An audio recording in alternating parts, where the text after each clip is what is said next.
Welcome to A Healing Moment with Dr. Desakajosflo. This is that part of the day where you say, you know what? I need a little pick-me-up. You know what? I need a word of encouragement. I need to know that it's okay not to be okay. Today's topic is being stuck.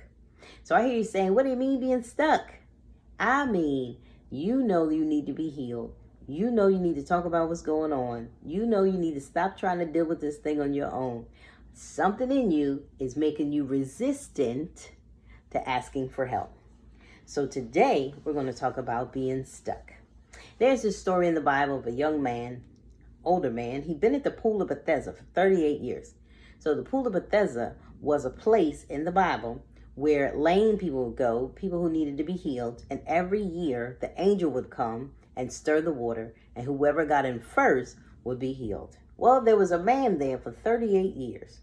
And when Jesus came by, he said, hey, you want to be healed? And the man said, every time I try and get in the water, somebody gets in front of me. Now, here's the thing. If you're already moving towards the water to be healed, why do you keep going back to the beginning and wait for another year? And some of us, we get towards our healing process, and then something happens, we get discouraged, and we go back to square one. So that's what I mean when I say you're stuck. Healing is waiting on you. The things that have happened in your life, the pain that's happened in your life, the sadness, the grief.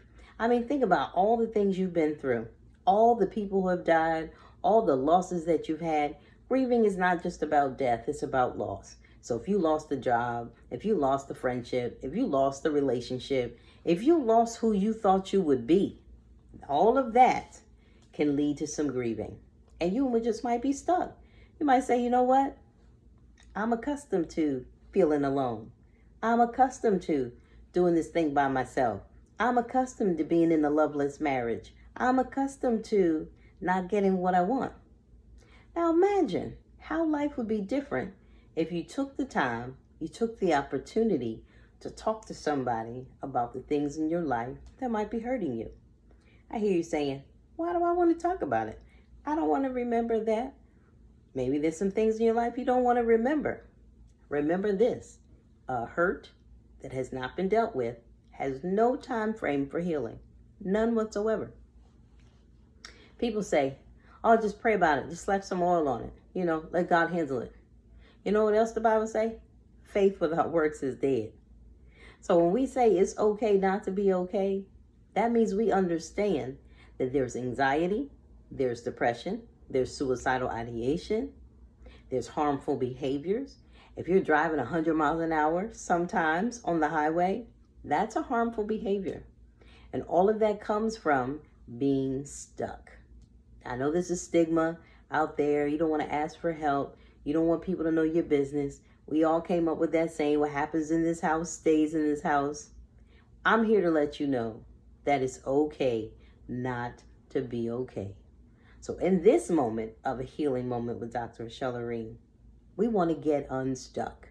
So how do we get unstuck? We get unstuck by saying something to people we trust. There's a new resource out there. It's called 988. 911 is for emergencies. 988 is for mental health emergencies. So if you want to talk to somebody, if you just want to talk to somebody who doesn't know you, call 988. It's open 24/7, 365. Don't be stuck. Don't be like the man at the pool of Bethesda and be stuck on the porch and you're there 38 years and you're waiting for somebody to help you. I'm telling you, help is available. If you don't want to call 988, send me a message. I will happily talk with you. So thank you for joining me for a healing moment with Dr. Desakajosflo.